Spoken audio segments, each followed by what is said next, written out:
So my job here is twofold. My first is to ensure a consistent quality of debate. My second is to ensure the format of the safe space policy is upheld. So, the format, for those of you who are not aware. Both speakers will be given 5 minutes of protected speech to begin with. They'll be followed by 10 minutes where they will discuss with each other, which I'll try and shuffle backwards a little bit. This will be followed by 20 minutes of questions from the floor. Questions will be chosen at random. Both speakers will have a chance to respond to these questions. They'll be followed by another 10 minutes of debate, and then closing 5 minutes of protected speech each. It's agreed beforehand that you would leave the first one? For the rest of the year. What she hears is, I'm paid 77 cents to a male dollar, or whatever, right? This is based on a conflation of wages and earnings. No woman is paid less for the same work as a man. That's illegal. And if they were, yes, companies would be full of them. Women don't apply for jobs at the same rates as men. It wouldn't matter. Employers would hire the women anyway because they're cheaper. It doesn't make any difference. And frankly, it doesn't stand up to scrutiny either. Because if you start looking at studies that are coming out now, Cornell, 2015, women going into STEM subjects have a 2-to-1 advantage over men going for the same jobs. Fewer women do apply, but they all get the jobs. You've got to have had the degree, you've got to have done STEM, you've got to have the A-level, the GCSE, and then the degree. Yes, and when women choose to do that, they have a 2-to-1 advantage over men in the workplace, and they get paid less. When they choose to do it, yes. But you have to decide, in England, you have to try at 15 if you're going to do sciences or not. And at 15, women and girls aren't encouraged to do so. So yes, they're more likely to, but the amount of them doing it is vanishing, well, not vanishingly rare, quite rare. Again, you have to explain, if you believe that the number of women in STEM subjects is too low because women are not being encouraged to do science subjects, there aren't enough women in physics and maths and philosophy, you have to explain why women dominate biology, why women dominate medicine. Because of the girly sciences. What does that mean? They're the sciences that are more linked to the caring profession. I don't think you should make generalisations like that. Some people find that kind of offensive.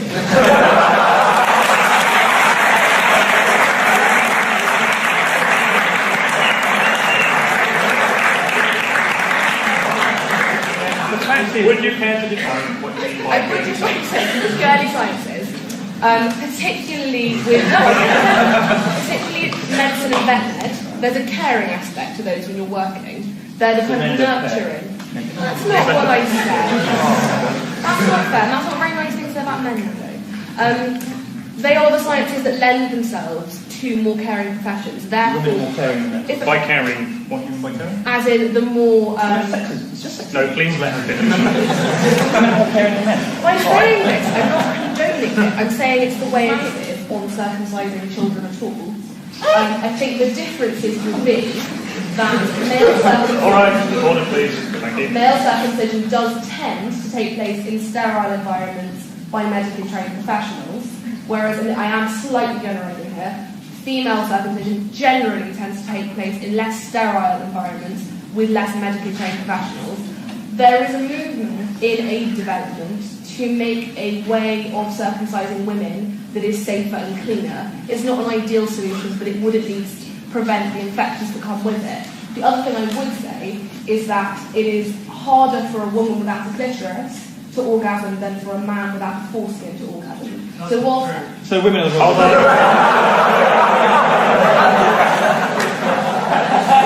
No more heckling. If that wasn't true, then a lot of men wouldn't be able to orgasm. Okay, and I've seen men with foreskins orgasm. So women... What we've established, I think, is that women are the real victims of circumcision. Do you think that? No, that's what you just said. You were given an opportunity to continue what had been a very productive and constructive theme about some of the issues that men face. Instead, you chose a perfectly reasonable question about male circumcision. And some men's rights activists call it male genital mutilation. I think it's going a little bit too far, and you made women the victim of it. Do you not? Can I ask? Yes, you may. Do you not think that do you accept that generally more female circumcision is done in a non-medically sterile environment? Yes. I have no clue. Okay. I don't think you do either. I think Actually, you have evidence of this? You're convinced of this? I'm convinced this from studies that I've read, but... Okay, very well. So there is evidence. The studies will be applied out. Amnesty International's genital mutilation... says that female circumcision happens in less sanitary conditions than men. If you read the whole thing, that's the impression I took from it. the impression you took. Hold on a second, right. We're returning to an evidence-based debate. All this evidence will be uploaded up, is that correct? We don't want evidence-based debates, we can't have that. Okay, look, evidence is perfectly fine, but we can't argue over the veracity of evidence here because there is no way of proving it. Do you accept that? Okay? Right, very good. Do you want to continue on the scene or go move to another question? Okay. I think we've already done that. And I think my perception of it is that gender is more of a spectrum, and you get people at different ends of the spectrum that have different sort of characteristics of different parts. So it's unlike, I think it's sort of more of a broad church than just black and white. Okay, would you catch one? That's not what whether gender is constructed or not means. You were talking about sexual orientation. No. There is a biological. Sorry, what were you talking about? I meant gender. I think gender is a spectrum. Sorry. Okay. I think gender is a spectrum. Right. Gender is not socially constructed. That is a kooky progressive myth. Gender has a No, that's fine. What did I do now? Just cut the light. I can't say kooky. You have every right to say kooky. You may say kooky as much as you like. I would just prefer that there were reports. Hi, this is Milo. Okay. You keep attacking Rebecca's work quite personally, and you said that she likes to objectify men, but she doesn't like women being objectified. Mm-hmm. She actually wrote an article how she didn't like Brooklyn Beckham being called something like young, sexy, and legal, and how she thought that it was wrong that he was called that by an article. So that clearly shows that she doesn't like. Well, I never said she was consistent, but she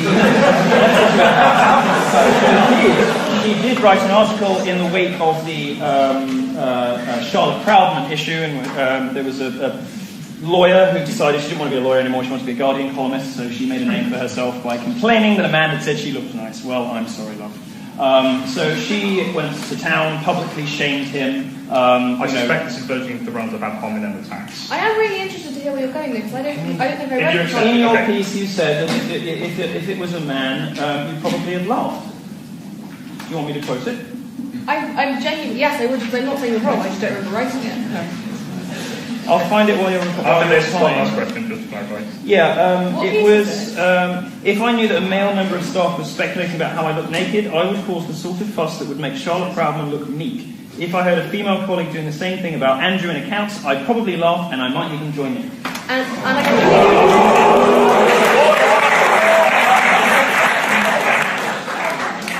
completely right. And do you know what? I think the fact that I would say something like that, I think that is really problematic. I think that shows. I'm perfectly happy to accept that's a problematic way to think about men, and I should not have said that. One further question. I believe you've had your... Having a foreskin can make it more difficult, particularly if the foreskin's very tight, can be very uncomfortable. I've read a lot of different reports from men who found that not having a foreskin has made things better, but I have also read men who said, obviously it desensitizes it because there's no barrier for friction. So I don't think it is comprehensive and it's harder to orgasm without a foreskin. But I would say that for me personally, everybody should be keeping their foreskins, everyone should be keeping their clitorises. Let's not genitally mutilate children.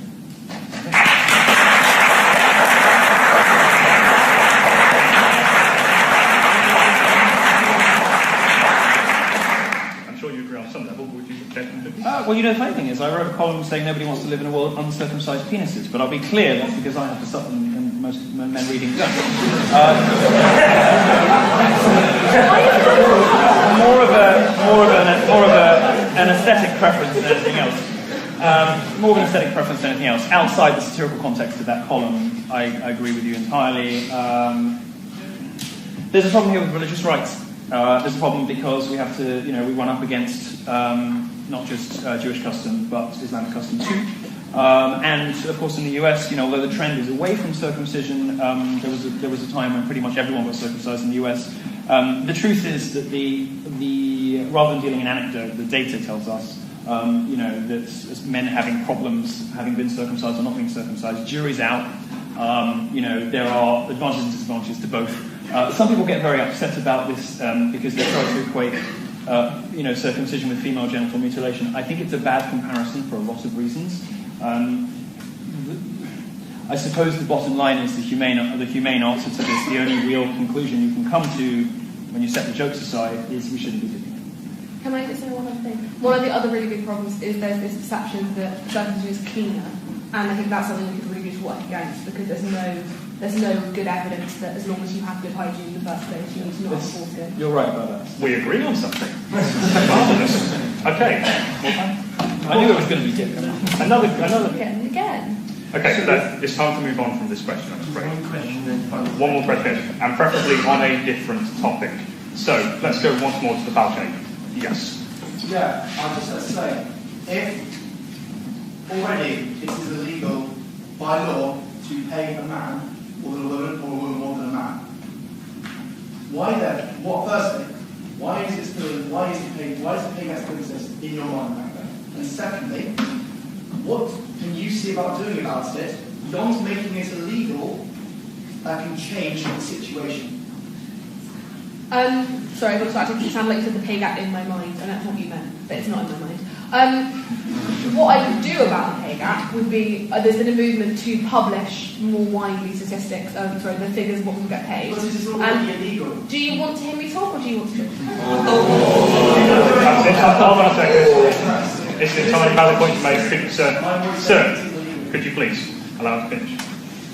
Companies like Barclays, which have a very well-developed structure, do their payment in bands, and they go from 1 to 9, and there is a set amount that you can be paid within each band, and you can find out what band each person is in, which means that you're never in any doubt about whether you are being paid less than a colleague. The other thing is, one of the big reasons for the pay gap is that women are not good at going and saying, I'm really good, I want a pay rise.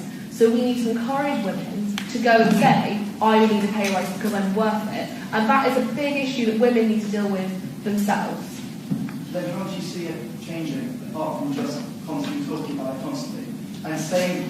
Constantly talking about it constantly? You're not going to saying that male colleagues. You need to actually go to these women and say, don't tell them all this nonsense. Go to them and say, if you are suffering, if you are not getting paid the same as a man, go to your employer. Don't arrange help. Take him to court. I mean, you'll actually take them and tell them you can go to your employer. He'll help you find your employer, get them to pay more. Fund them, give them a legal piece. So you're suggesting that I should go to every woman in the UK and give them a legal piece? Milo, I don't want to let glib about people in the audience. It's sarcastic and glib and patronising. When people are asking serious questions, it's really disrespectful.